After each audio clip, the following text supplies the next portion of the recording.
2020 foi um ano de crises. Crises que expuseram a humanidade em suas fraquezas e forças, dificuldades e capacidades, atrasos e também avanços. Uma pandemia sem precedentes nos últimos 100 anos. Uma retração inédita da economia mundial. Mudanças aceleradas, hábitos transformados. Efeitos que ainda não podem ser medidos em todas as suas dimensões, com impactos que não se encerram no ano que termina. O novo coronavírus surgiu ainda no fim de 2019 na China, país que foi o primeiro epicentro da Covid-19. Uma doença respiratória nova e desconhecida que precisou ser decifrada pela ciência enquanto se espalhava de forma acelerada e fazia vítimas pelo globo, já no início de 2020. A China fez o primeiro lockdown em janeiro, quando milhões de pessoas foram obrigadas a ficar em casa para conter o contágio. Já em março, a Organização Mundial da Saúde declarou estado de pandemia, uma crise sanitária em escala global. COVID-19 can be characterized as a pandemic. Uma crise que atingiu a Europa em cheio.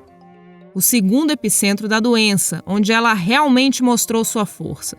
Com o colapso de sistemas de saúde, a exaustão de profissionais da área e o acúmulo de mortes. Países inteiros adotaram o confinamento, com cidades fechadas, ruas vazias, economias em suspensão. No mundo todo, fronteiras se fecharam, viagens pararam, eventos foram cancelados, escolas se esvaziaram. Os empregos de escritório passaram a ser feitos de casa. Trabalhadores essenciais se arriscaram nas ruas, junto com quem precisava sair de casa para sobreviver. A chegada da pandemia ao Brasil colocou em evidência as enormes desigualdades do país. O vírus entrou no território brasileiro após infectar pessoas de classe alta durante viagens ao exterior, mas fez suas primeiras vítimas entre os mais pobres. Regiões com estrutura de saúde mais precária sofreram um impacto maior. A população negra morreu mais.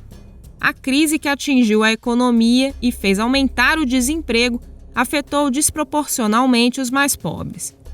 O pagamento de um auxílio emergencial amparou parte dessas pessoas, uma medida articulada pelo Congresso Nacional e paga por um governo que passou o ano negando a gravidade da maior crise que o mundo enfrentou neste século. Uma gripezinha ou resfriadinho.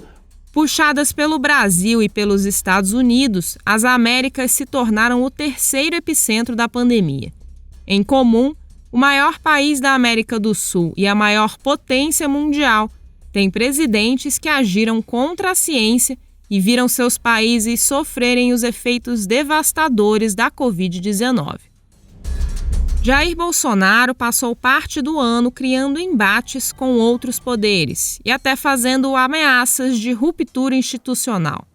Paralelamente, ignorou recomendações sanitárias, espalhou desinformação sobre o vírus e foi responsável por um combate à pandemia desordenado, sem estratégia nacional. Apesar disso, viu sua popularidade crescer com o pagamento do auxílio que chegou a reduzir a pobreza no país.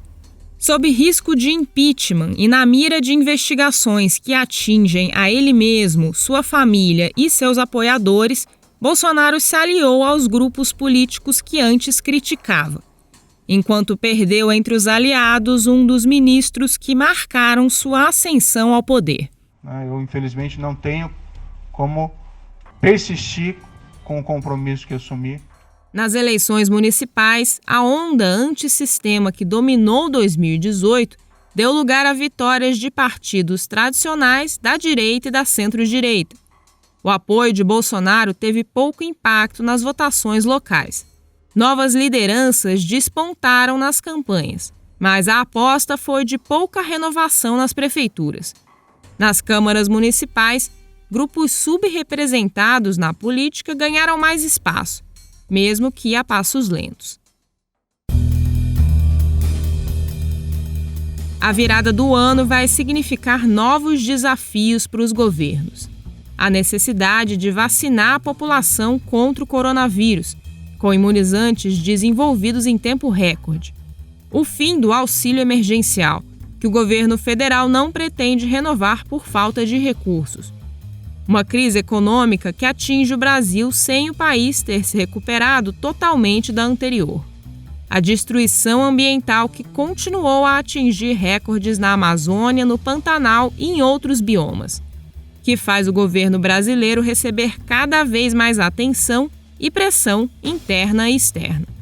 Atitudes governamentais que colocam o Brasil como pária internacional, num mundo em que a onda de extrema-direita que elegeu Bolsonaro perde seu principal expoente. Nos Estados Unidos, o democrata Joe Biden venceu as eleições presidenciais e derrotou Donald Trump. We've won with the most votes ever cast on a presidential ticket in the history of the nation. O republicano se recusou a aceitar o resultado. O país mais atingido no mundo pela Covid-19 se dividiu, mas foi às urnas em número recorde, movido pela crise sanitária, pelo impacto econômico e pelo crescimento de um movimento antirracista que há anos se consolida. No justice, no peace. No justice, no peace. Um movimento que ecoou pelo mundo, que invadiu as ruas em meio ao risco de contágio, que teve seu capítulo próprio no Brasil, país onde o racismo continuou a matar. 2020 foi um ano como nenhum outro, mas que estava há muito sendo construído, que criou novos desafios e escancarou defeitos, problemas e riscos que já estavam aqui. Um ano que se encerra deixando marcas profundas nas vidas das pessoas, incertezas e muitas perdas.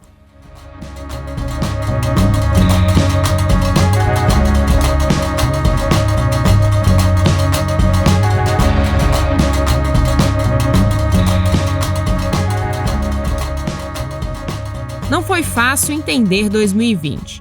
Ao longo do ano, o Nexo esteve junto para te ajudar a contextualizar, explicar e esclarecer o que acontece no Brasil e no mundo. Continue acompanhando a gente em 2021.